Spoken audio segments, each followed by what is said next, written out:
Hi, I'm Alan Sagano. I'm the president of ADS Consulting Group, and today we're going to be talking about a spreadsheet that was distributed by the Department of Homeland Security, talking about the advanced persistent threats, or APTs, coming from Iran.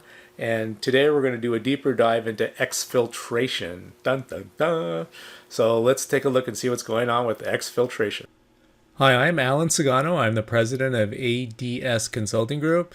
And today we're going over the doing a deeper dive on the spreadsheet that was created by the Department of Homeland Security about advanced persistent threats coming out of Iran. So the column we're talking about today is exfiltration. Well, first, what the heck does exfiltration mean? Well, it's just a fancy word for basically people stealing your data, unauthorized copying of your data.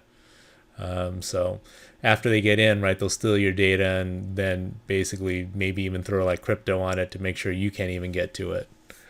That's a very common hack method. So if you look at the two most common attack vectors, it's data compressed and exfiltration over an alternative protocol. So let's dive into each one of these sheets and see what happened. So data compressed here, they used I think WinRAR, yeah. To compress data prior to exfiltration, and they also used FTP to exfiltrate files separately from the command and control server.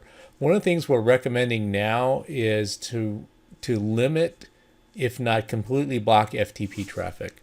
And the reason why that is that FTP is it's an insecure protocol, right? It's not encrypted. Passwords go over the wire in clear text. It's just a bad idea with a side of bad ideas with extra bad ideas. So, I mean, if you have to open it up, only open it up to known ports, but we recommend shutting it down completely now because it's not a secure protocol. On the APT-34 oil rig, they exfiltrated data over FTP separate, so basically not to their command and control server, but to a different server using FTP to steal their data. On 35, no exfiltration. On 39, they used data compressed, again, WinRAR, and 7-zip to compress and archive stolen data. And on copy kittens, they used ZPT.net, a .NET console program to compress files with zip and encrypt data, substitute. So copycats encrypts data, substitute a cipher prior for the exfiltration. Okay, so some of the things that you can do here, again, have a good firewall, make sure you're not connecting to a scary server. Definitely block FTP if you can, or only allow it to known IP addresses. You want to have a good firewall to pick up on those command and control servers. The other thing you can look for is like crazy bandwidth utilization on your firewall, right? These are going to be uploads typically. So, and especially if you don't have a lot of speed, sometimes you have a symmetrical line. In other words, your download is faster than your upload. This is typically going to be upload from the site to their site.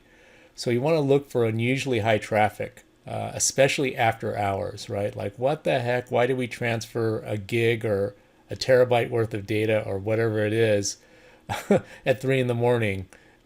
To a server that we don't know about? That's a huge red flag, right? So you want to look for large data transfers or high utilization for upload from your network outbound to scary servers. So those are the things to watch out for, where you can hopefully try to figure out if your data has been compromised. And if it has, you almost have to go with the assumption that everything's been compromised and act accordingly. Hopefully you picked up on something for this. If you like this content, please boink, hit that subscribe button. Thanks a lot for listening, and we'll talk to you soon.